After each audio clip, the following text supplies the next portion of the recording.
All right, so today is February 17th, 2021. I'm here with Jesse Iwuji. He is a current driver in the Gander Truck Series and Xfinity Car Series.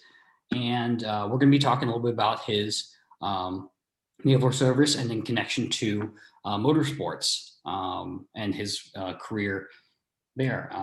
So, Jesse, did you always think about serving? Was that always kind of something that you had given thought to? Yeah, so with me joining the Navy, throughout my time in Texas, football was like my big passion, my big love, and I wanted to eventually go off to college and play college football. So I worked really hard in high school to get myself better at school, or sorry, better at school too, but better at football. And eventually, the Naval Academy started recruiting me.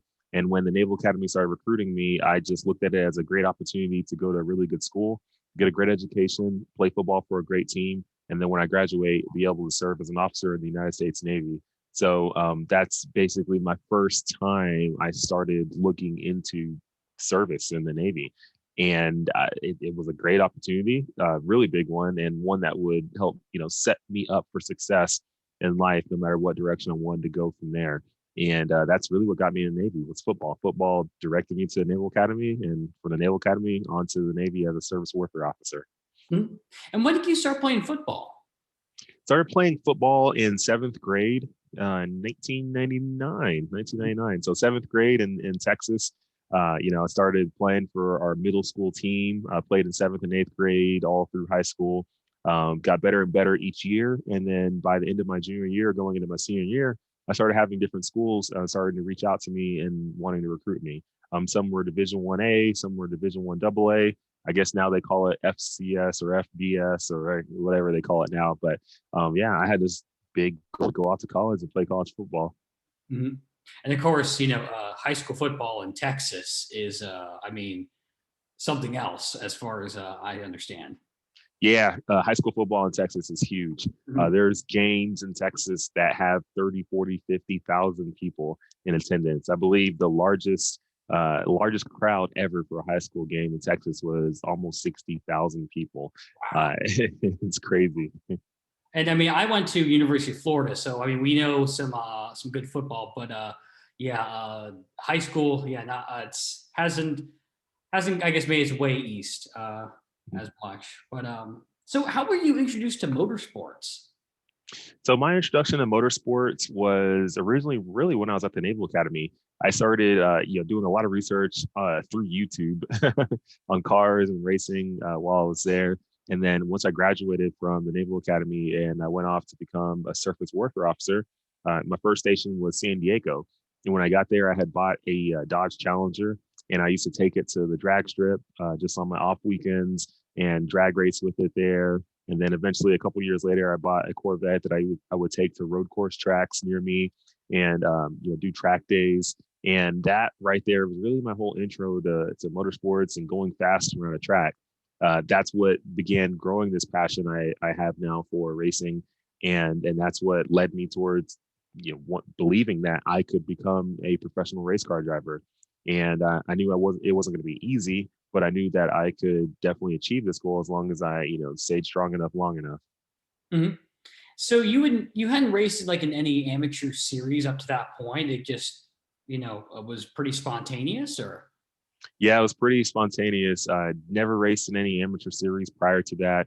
All I literally did was just your typical open track days where anyone can bring their vehicle to the track, race with it all day, and not even really race. I mean, technically, you're just doing time trial stuff and just hot laps. But I would do that with my cars at the different tracks, and I learned a lot from it. Learned how to go fast around corners, learned how to go fast in a straight line, learned a lot of different things about cars and driving on tracks. And that's really what began that passion. And prior to that, yeah, I never raced in any go-kart series or anything like that. I didn't come up the typical ranks that you usually come up through before you get into pro racing.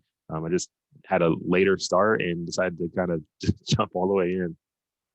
and I have to ask. I was doing a little bit of homework before this, and I saw that you have a vet that you've featured a number of times on your YouTube channel. Is that the same vet that you mentioned earlier? Yeah, same Corvette. I've had it for about almost 8 years now, and it's been a great car. I've That's what basically got me into racing, was taking that to the road course tracks, learning a lot there, and then from there jumping into a stock car. So that this Corvette that I have now is still the same one I'm using. I now drift with it. I take it to drift tracks and have drift days. But yeah, it's that's been the same vehicle over the last 7 8 years. No kidding. Yeah. So, a little bit of heirloom of sorts, I guess, by now. Yeah. But so what was the furthest you had been from your hometown before joining the Navy? The furthest I had been for my hometown before, oh, Nigeria, actually. Oh, really? Yeah. Yeah, yeah. I'm Nigerian by descent. Mhm. Both of my parents are were born and raised in Nigeria. Before they came over to the U.S. in the '80s, they decided to settle in Dallas, Texas, and that's where they had me and my two brothers and my sister. So I've been to Nigeria once, but within the United States, prior to going to Naval Academy, maybe the furthest I had been was maybe Oklahoma or something. Wow. Just Isn't that far, like a couple of hours. so. And so I guess then you don't come from a military family yourself, I assume. Yeah, I don't come from a military family. Both of my parents weren't in the United States military at all. My granddad was in the Nigerian army back in the Mm. day. Yeah, so he served during their civil war back in the 50s, 60s. Wow. But as far as my parents, yeah, yeah, and but both my parents, they were in the military. My dad really really respects the military a lot. He loves the military. He told me that he would have tried to join when he first came over here to the U.S., but I think with just citizenship and all these different things, he just wasn't able to do it. So, but he told me like if he grew up here in the U.S., he probably would have been in the military. Mhm. So now can you tell me, I guess, a little bit about your time at the academy? And I guess, because I understand I've talked to a couple grads and that it's pretty rigorous, especially that first year. Yeah, time at the academy is definitely not easy at all. You take a lot of tough classes. No matter what your major is, everyone has to take calculus one, calculus two, calculus three, physics one, physics two, electrical engineering one, electrical engineering two, thermodynamics. Everyone has to take all these classes. Even if you're an English or history major, you still have to take it. So the classes are definitely rigorous for sure. You take a lot of credit hours, a lot more than most other schools.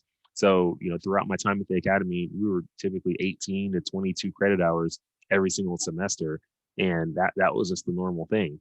And you got used to that.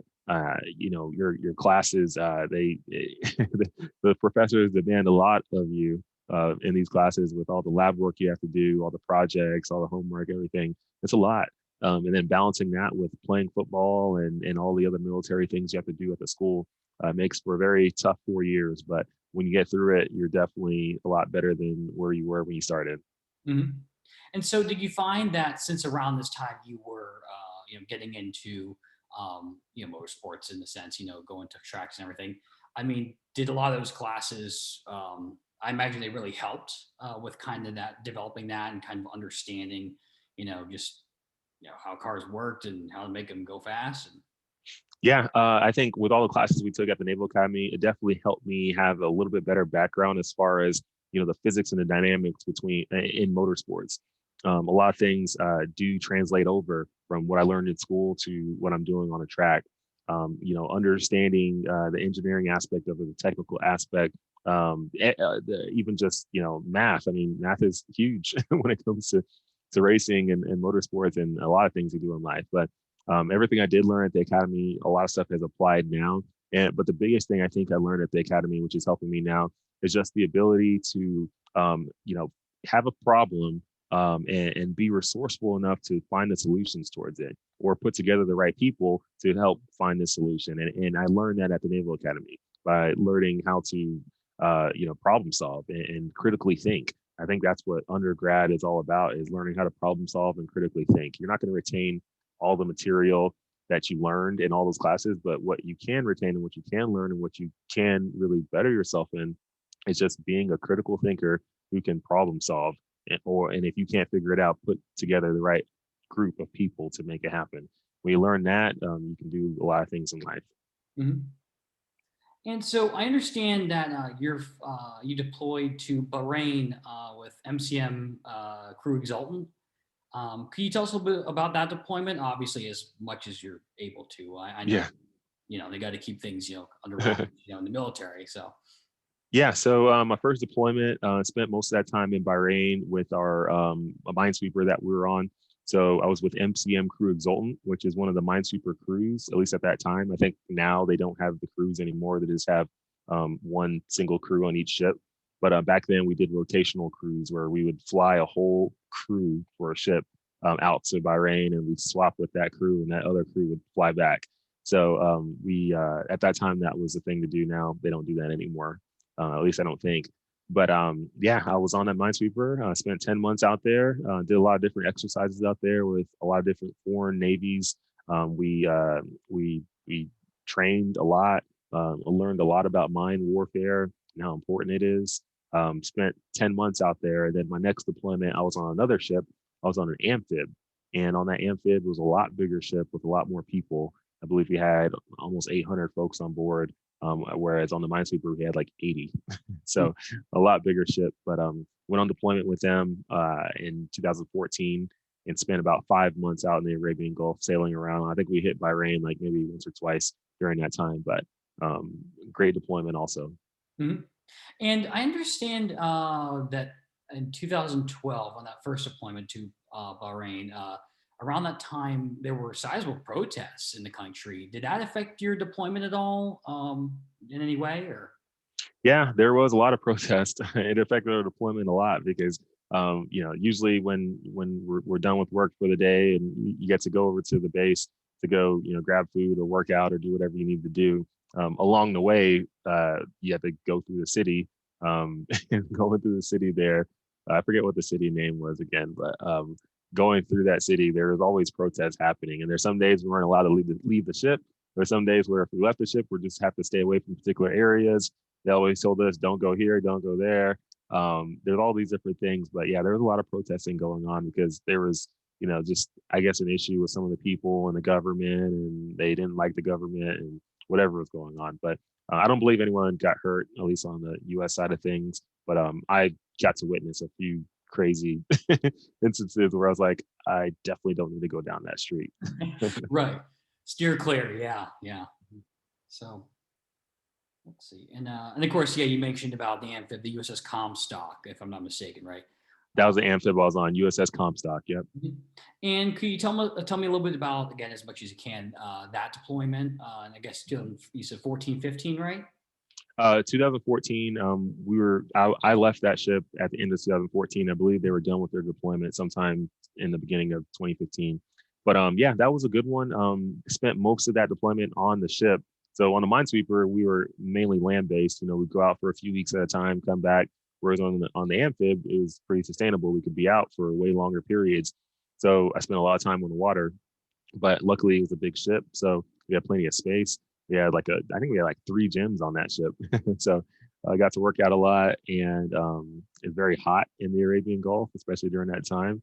So we got to experience that lovely heat all over again, and got to go to. I think we went to Abu Dhabi once. We went to Bahrain a couple times. Went to a few other places, Hong Kong on our way there. So it was a good deployment. I liked it a lot, and got to do some cool stuff. Mhm. And what were your duties as a surface warfare officer aboard the Comstock? So my duties was I was the force protection officer. So I dealt with basically all the security and anti-terrorism for the ship. So I was the one making sure that we were keeping all of our ship's crew and the ship and all of our assets, safe from any potential terrorism. Mhm. Okay, so yeah, I guess I'm thinking USS Cole, right? Those sort of protocols. That was what you kind of had to keep in mind, right? Yeah, Yeah. basically, we had to keep stuff like that happening Mhm. from happening. Yeah. Let's see. Yeah, I have a cousin actually. He's on the USS Ramage, and they've deployed. Obviously, couldn't say much, but near Iran, whenever things were a bit tense. So, Yeah. yeah. So, so what other aspects you detail a little bit from the academy, but what other aspects of your Navy service do you think really translated to the track? So I would say aspects of Navy service that's translated over to the track would probably be well, the team aspect of it. So in the Navy, we have our organizational chart of how things flow as far as chain of command and everything on a ship. You have your commanding officer, your executive officer.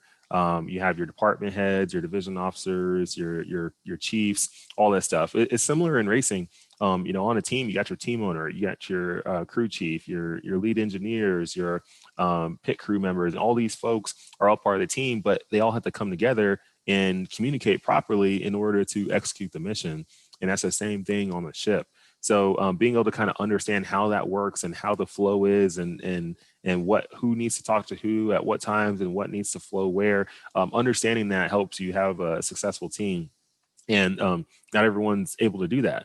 But with what I've learned in the Navy, I've been able to kind of figure that out. And also different things, just skill sets I've learned in the Navy, like even just on the communication side, not just public speaking. On the ship, when anytime you do any type of special evolutions, you always have a safety brief beforehand. You're having to talk to the crew of the ship to let them know, hey, this is what we're doing. This is how we're going to do it. This is the safety stuff for it. This is how we're going to execute it. Here's a timeline, schedule, everything. I had to do a lot of these briefs in front of the captain and a lot of people on the ship.